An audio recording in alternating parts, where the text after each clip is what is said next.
Bismillahirrahmanirrahim. Elhamdülillahi Rabbil alemin. Ve salavatullahi ve selamuhu ala eşrefil enbiyai ve seyyidil mursalin. Ala nebiyyina Muhammedin ve ala alihi ve sahbihi ecma'in. Amma ba'd. Rabbi şrah li sadri ve yessir li emri ve ahlul uqdeten min lisani yefqahu qavli. Əziz və möhtərəm müsəlman qardaşlarım, ən birinci bütün bizi dinləyənləri Allahın salamı ilə salamlayaraq deyirəm, Əssəlamu aleykum və rəhmətullahi və barakatuh.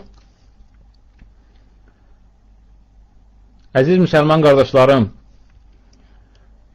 Allah subhanahu və teala'ya həmd və sənalar olsun ki, bizi müsəlman yaratdı.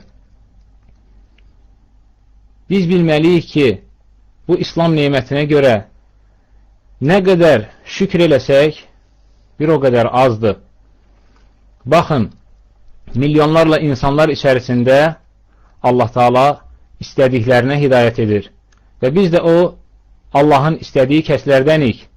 Xüsusən də hidayətin ən gözəl növünü Allah Subhanahu wa Ta'ala bizə nəsib edibdir. Bu nemətə görə Allaha çox-çox şükürlər olsun. Allah Teala bizi ona şükür edən qullarından etsin. Bu mövzuda elə bir məsələdən danışmaq istərdim ki, bütün müsəlman ümmətinin buna gecə və gündüz suya və havaya ehtiyacı olduğundan da çox ehtiyacı var. Bu elə bir mövzudur ki, elə bir tövsiyədir ki, bunu Allah və Rəsulu müsəlman ümmətinə əmr etmişdi. Allah subhanahu wa ta'ala Quran-ı Kərimdə buyurur: Ya eyyuhəl-ləzīnə əmənuttəqullaha haqqa tuqatihi və la təmutunna illə və entum muslimun. Ey iman gətirənlər, Allahdan layiqincə qorxun və yalnız mümin olduğunuz halda ölün. Müsəlman olduğunuz halda ölün. Biz necə etməliyik ki, bu dünyadan müsəlman kimi köçək? Biz necə etməliyik ki, ölüm ayağında bizə La ilahə illallah kəlməsini demək nəsib olsun? Biz hansı əməlləri görməliyik? Biz hansı əməlləri görməliyik ki, Allahdan layiqli qorxan kəslərdən olaq? Allahdan layiqli qorxan kəslərin aqibəti çox gözəldir. Ancaq biz özümüzə sual verək görək, biz bu insanlardan ola bilərik, yoxsa yox. Bunun üçün İstərdim ki, bəzi Quran ayələrinə və bəzi hədislərə nəzər salaq və sonra öz nəfslərimizi imtihana çəkək. Gizlidə və aşkarda Allah Teala'dan qorxmağın əzəmətli faydaları vardır. Allah Teala Quranda buyurur ki, وَلِمَنْ خَافَ مَقَامَ رَبِّهِ cənnətən. Rəbbinin huzurunda durmaqdan qorxanları iki cənnət bağı gözləyir. Məşhur təfsir alimi İmam Qurtubi, Allah ona rəhmət eləsin, buyurur ki, bu ayədə qorxu dedikdə, Allah qarşısında durub hesab verməkdən qorxub, günahları tərk etmək nəzərdə tutulur. İbn Kəsir, bu da məşhur təfsir alimidir bildiyiniz kimi, Allah ona rəhmət eləsin, buyurur ki, burada qorxu dedikdə, Allah Teala'nın huzurunda durub hesab vermək və onun, yəni hesab verən qulun haqqında Allah Teala'nın verəcəyi hökmdən qorxub, nəfsinə ehtirası qadağan etmək nəzərdə tutulur. Və sonra bu ayəni sitat gətirir. وَأَمَّا مَنْ خَافَ مَقَامَ رَبِّهِ وَنَهَى النَّفْسَ عَنِ الْهَوَى فَإِنَّ الْجَنَّةَ هِيَ الْمَأْوَى. Ancaq kim Rəbbinin huzuruna gələcəyindən qorxmuş və nəfsinə ehtirası yasaq etmişsə, həqiqətən cənnət onun məskəni olacaqdır.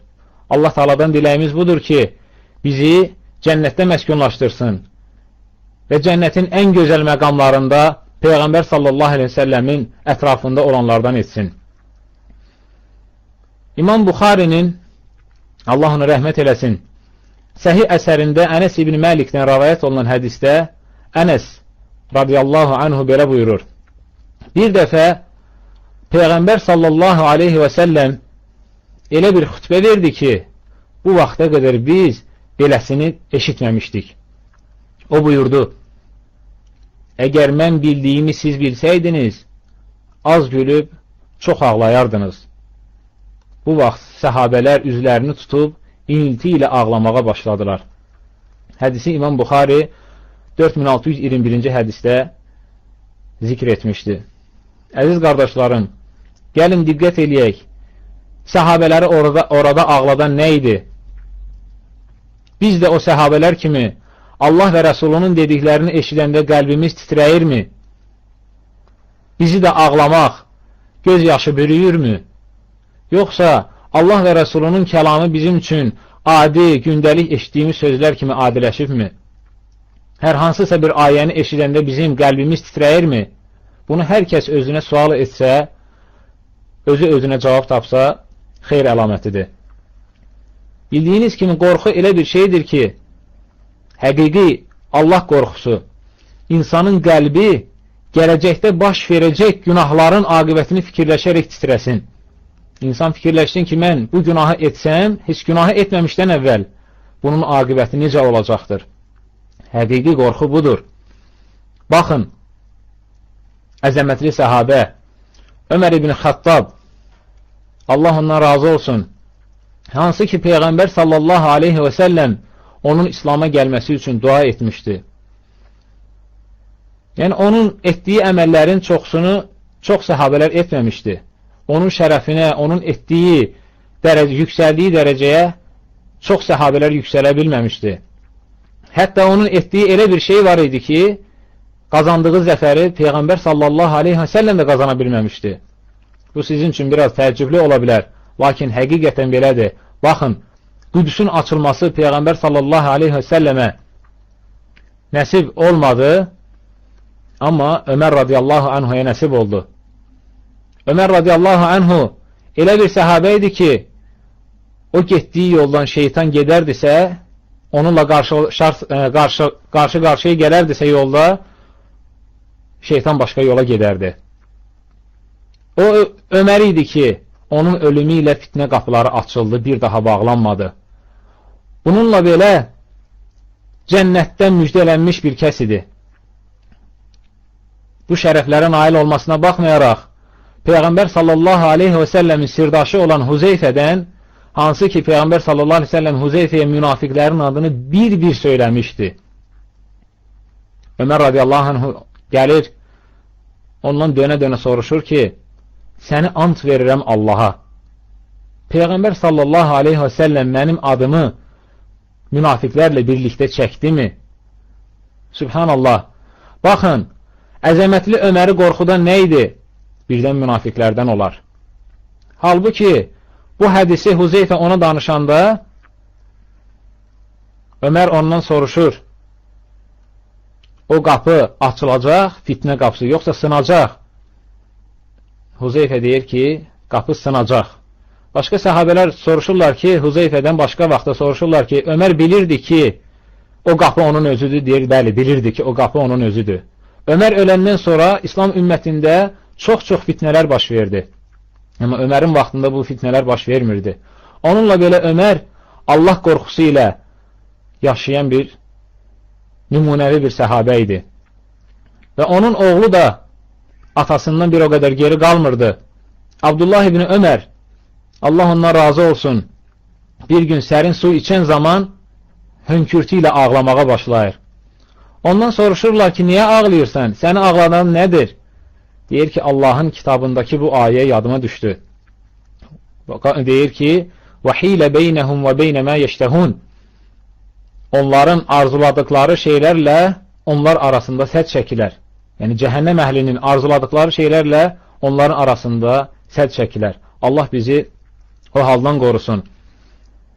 Abdullah ibn Ömər o qədər ağlayır ki, xəstələnir, yoldaşları onu ziyarət eləməyə gəlirlər. Səd ibn Əhzəm radiyallahu anhu deyir, bir gün İbn Məsudla yol gedirdim.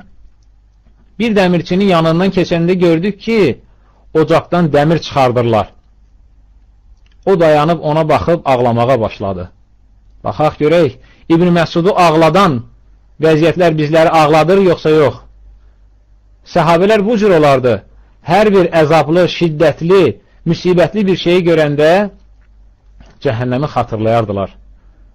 Və hər bir ləzzətli, zövq verən bir şeyi gördükdə cənnəti xatırlayardılar. Səvbən radiyallahu anhunun əzəmətli bir rəvayət elədiyi bir hədis var. Buyurur ki, Peyğəmbər sallallahu aleyhi ve sellem demişdir: ümmətimdən elə kəslər tanıyıram ki, qiyamət günü dağlar mislində savablarla gələcəklər. Lakin Allah Teala onları yerlə yeksan edəcək. Səvbən, Allah ondan razı olsun, soruşur ki, ey Allahın Rəsulu, onları, o kəsləri bizə tanıt ki, biz də bilmədən onlardan olmayaq. Peyğəmbər sallallahu aleyhi ve sellem buyurur: onlar da sizin cinsinizdən olan qardaşlarınızdır.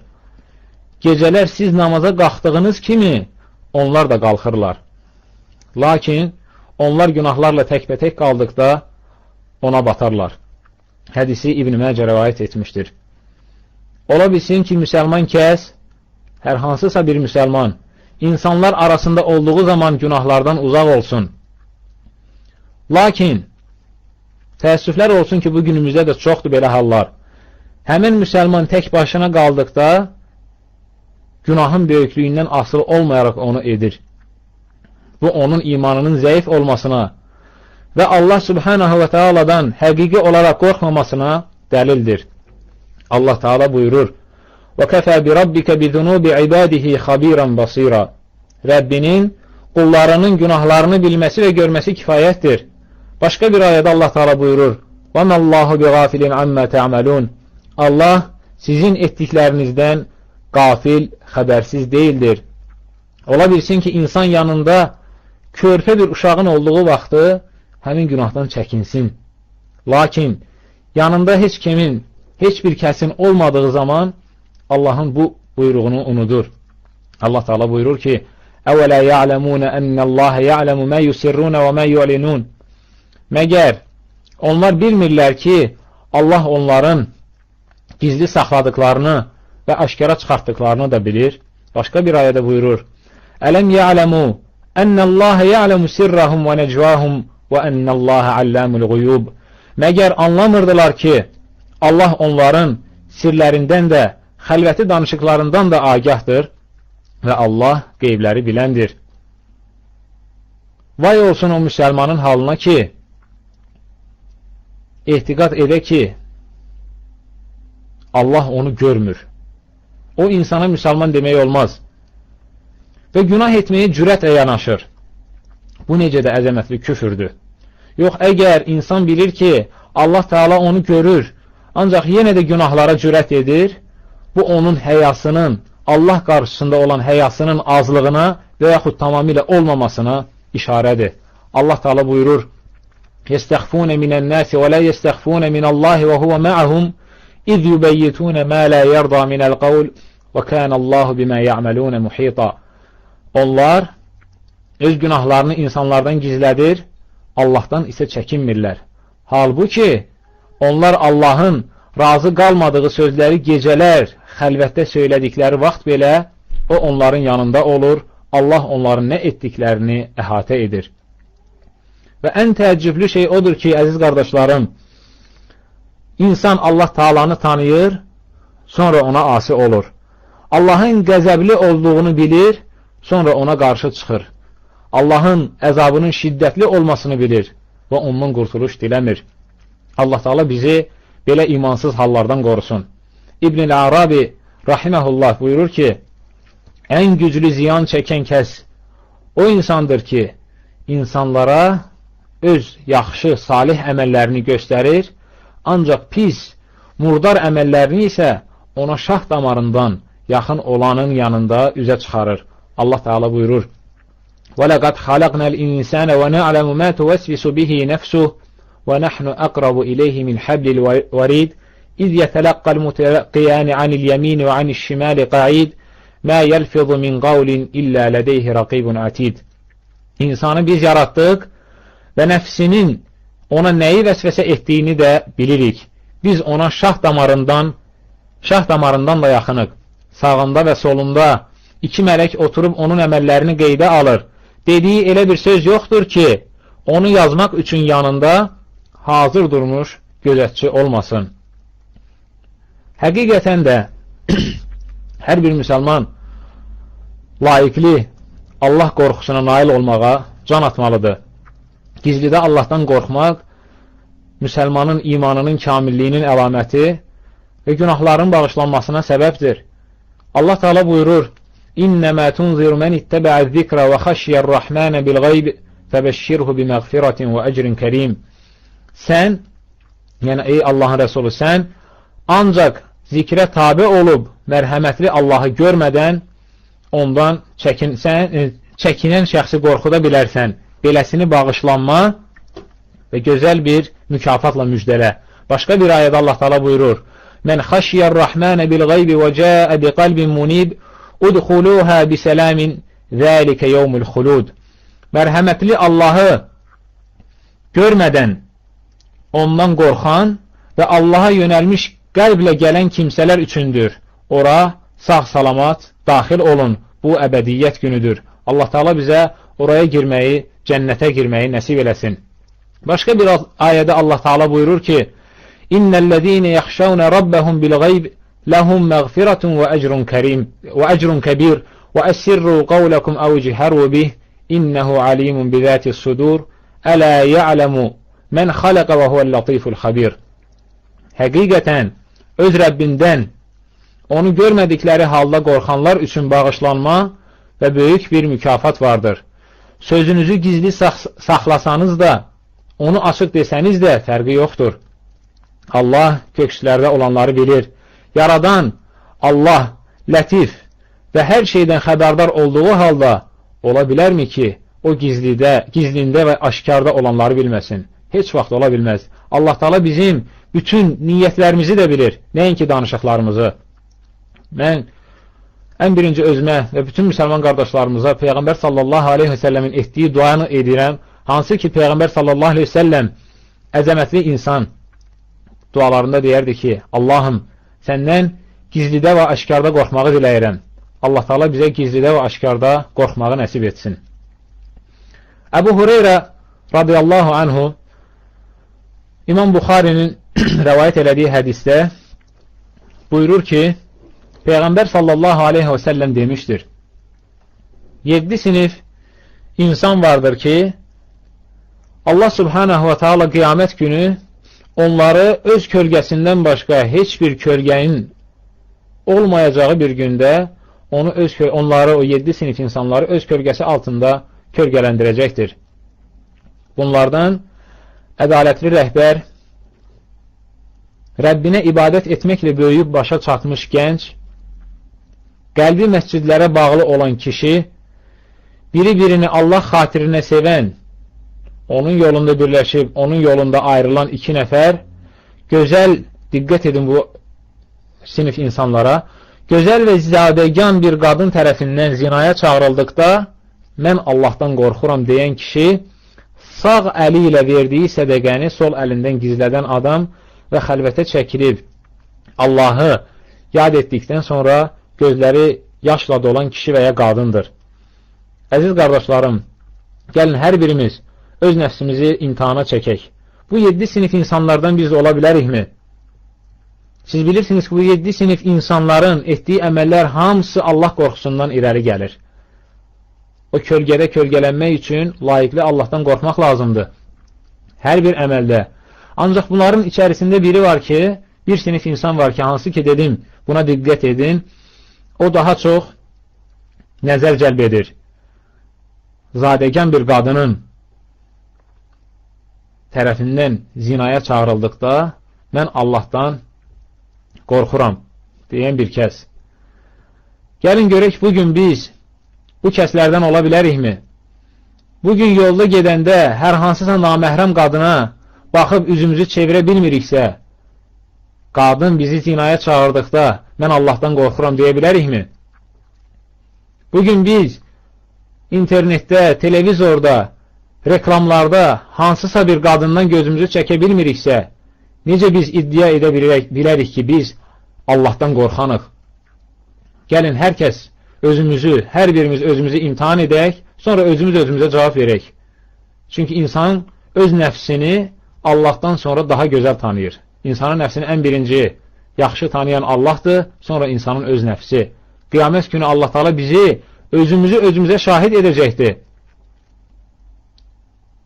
Allah Teala bizi ondan həqiqi qorxan mömin qullarından etsin. Sələflər deyərdi, həqiqi Allahdan qorxan o kəs deyil ki, gözlərini sıxıb ağlasın. Lakin həqiqi Allahdan qorxan o kəsdir ki, nəfsinin istədiyi haram işə qadir olduğu zaman ondan çəkinsin. Yəni, insan tək başına olduqda haram işdən çəkinməyi onun imanın əlamətidir. Baxın, Yusuf əleyhissalam, hansı ki, qardaşları onu quyuya atdıqdan sonra yoldan keçən dəstə bunu götürür, aparır. Və padişahın qadının evdə olduğu zaman qapıları bağlayır. Hamıya məlum bir məsələdir. Sadəcə xatırlatmaq üçün deyirəm. Allah Teala Quranda buyurur ki, xatırlat, yada sal, çünki yada salmaq möminlərə fayda verir. Bunların hamısı ən birinci özümə, sonra da qardaşlarıma bir xatırlatmaqdır. Bildiyiniz kimi, qadın Yusuf əleyhissalam evdə olan vaxtı qapıları bağlayır və gözəl geyimdə bəzənir və ona buyurur ki, gəl, sənin üçün bəzənmişəm. Yusuf əleyhissalam deyir, əgər Allah məni sənin şərindən qorumasa, mən xəsarət çəkənlərdən olaram. Zəlalətə düşərəm. Yenə də öz təvəkkülünü Allaha edir və Allah qorxusunu unutmur. Baxın, Yusuf əleyhissalam orada qərib bir insan idi. Ərəblər deyirlər ki, ya qarib kun ədib, ey qərib insan, ədəbli ol. İnsan başqa bir yerdə olanda həyanı bir qədər itirir. Ancaq öz kəndi arasında, öz cəmaatı arasında olanda biraz ad sanından qorxur ki, mən belə iş görərəm, sonra mənə deyərlər ki, filan kəs belə elədi. Ona görə baxın, Yusuf əleyhissalamın həyatı bizim üçün böyük ibrətdir. Zinaya dəvət olunduğu vaxtı Allah qorxusunu unutmadı. Və Allah Teala da ona dünyada və axirətdə parlaq həyat nəsib elədi. Müəyyən bir çətinlikdən sonra. Əziz qardaşlarım, Allah Subhanahu wa Ta'aladan diləyim budur ki, bizi eşidib, əməl edənlərdən etsin. Danışdıqlarımızı, eşitdiklərimizi, öyrəndiklərimizi qiyamət günü bizim lehimizə etsin, əleyhimizə etməsin. Həqiqətən o duaları eşidən və biləndir. Allah Teala bizə gözəl əxlaq, xoşbəxtlik dünyada və axirətdə təqva xoşbəxtliyini bizə nəsib eləsin. Və sallallahu alə nəbiyyina Muhammed və alə alihi və sahbihi əcməin. Vəssalamu aleykum və rəhmətullahi və barakatuhu.